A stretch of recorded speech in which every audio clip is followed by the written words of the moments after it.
続いてのニュースです。マディス社の近衛明社長はパイナップル社との共同プロジェクトを発表しました。世界的 IT 企業のコラボレーションに専門家の間では期待が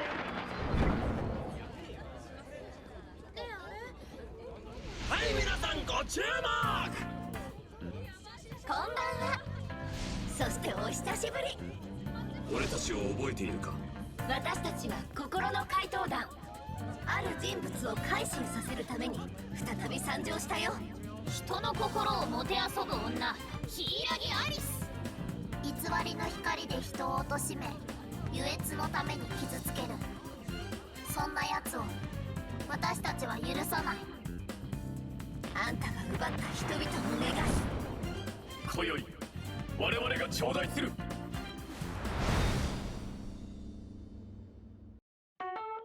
Persona 5 was the first Persona game I ever played in my life, and it was the first I heard of the series as I had no prior knowledge to Persona or Shin Megami Tensei. Going in blind, I didn't expect such a life-changing experience while playing the game. The story felt like a typical anime, but not in a bad way. As I was playing, it felt like I was watching an anime, and was so engaged with the story and the characters. Makoto was one of my favorite characters, and she felt a little different from the rest of the Phantom Thieves. She was much more serious compared to the likes of Ryuji, An, and Yusuke, and she was intelligent and had leader-like qualities, despite Joker being the leader without speaking many words. The combat was a typical JRPG turn-based system, but it had depth. You had personas who were weak or strong against specific elements, which you were incentivized to target their weaknesses to finish the enemies off quicker and not having to worry about taking too much damage yourself. So much about it was great, and knowing there was another Persona 5 game coming out, I was excited. The new game was Persona 5 Strikers, which is a soccer spin-off. It introduces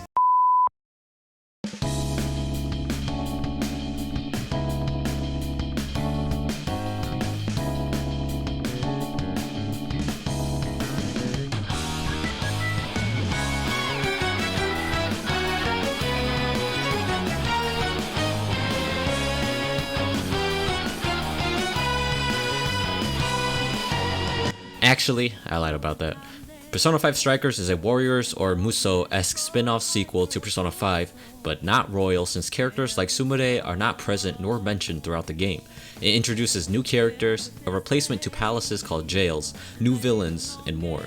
Let's first talk about the combat. You're hacking and slashing away at enemies rather than taking turns hitting each other, but there are still RPG elements like pulling up a menu to use the Persona abilities. All the Phantom Thieves have unique combos, specials, and skills, which makes it feel refreshing to switch between characters. Yusuke was my personal favorite due to his badassery of using a katana, and Morgana being a close second because he's just funny to use. Combat isn't brain dead, but it doesn't take a genius to figure out what to do in certain scenarios. Each jail has different enemies who are typically weak to the same 3 to 5 elements, so at times you could be using Ryuji, Yusuke, and Haru in a certain jail while you use Makoto, An, and Morgana in another, all who are accompanied by Joker. It can get a little stale once you continue fighting for a while, but it's still enjoyable overall. Now, the soundtrack in this game has me feeling some type of way. It's so amazing. It features remix versions of originals from Persona 5 while also having its own original songs. Music may not be the biggest part of gaming, but it's still so important to the theme and atmosphere of what the game is or the scenario that is occurring at that moment. It brings emotion, which Strikers brings many. There's sadness, fear, content, and hype. I really do love music, and Persona continues to bring the heat every time. The layout of the jails aren't quite the same as the warrior type games. It isn't one big map where you have to complete multiple objectives in the one area, having to go from one corner of the map to the other.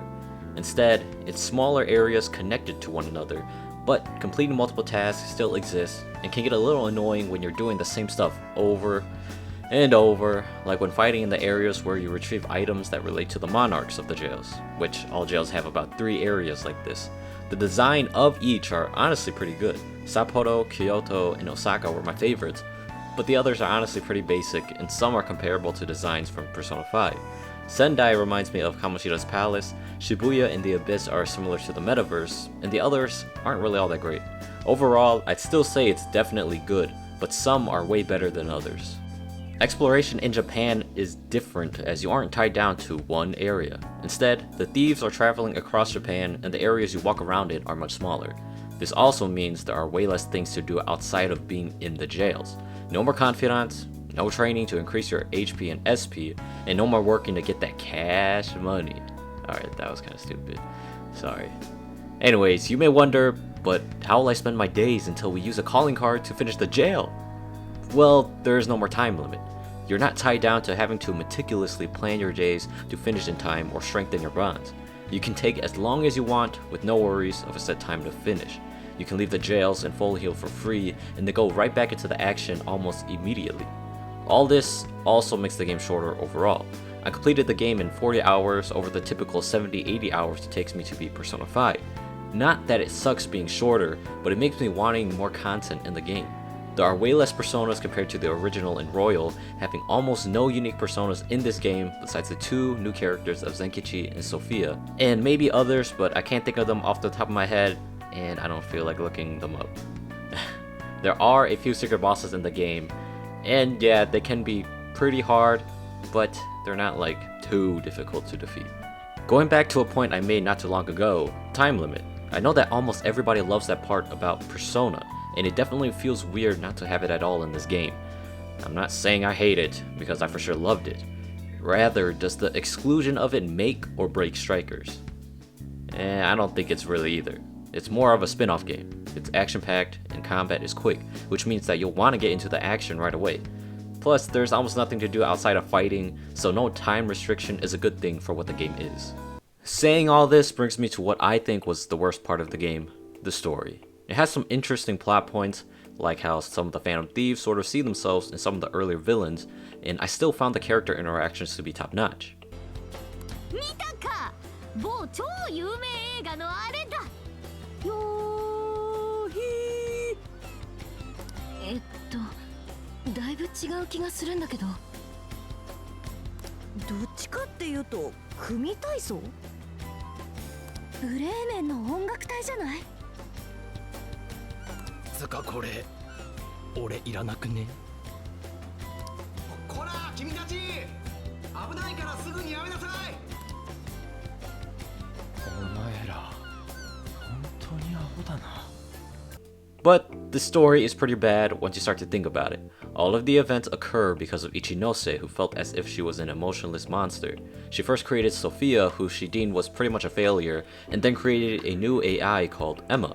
Emma was made as an assistant for the phone, sort of like Siri and that new Samsung assistant, Sam. She was able to create another metaverse-type world, which are the jails.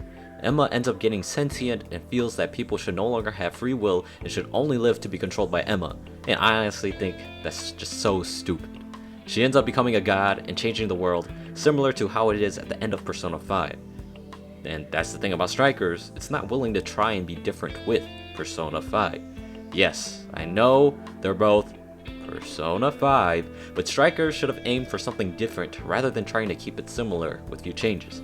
Throughout the story, Yusuke, An, and Haru feels a sort of connection to the first 3 villains of the game. The thing is, they aren't actual bad people, they just got fucked over and wanted to become more known by using Emma in the jails. And that's another thing. Why only have these 3 characters have more character building while the other Phantom Thieves get nothing at all and are just there because they're Phantom Thieves? I would have thought Futaba would have formed a bond with Senkichi's daughter, but instead, it's with everyone. It loses those moments where individual characters had growth, or would be shown how they are unique compared to others. Strikers is a really fun and exciting game to play. It's just a very subpar story that holds it down, added with a lack of things to do outside of fighting. It's not at the same tier as Persona 5 and Royal, but it's still a fun game to play.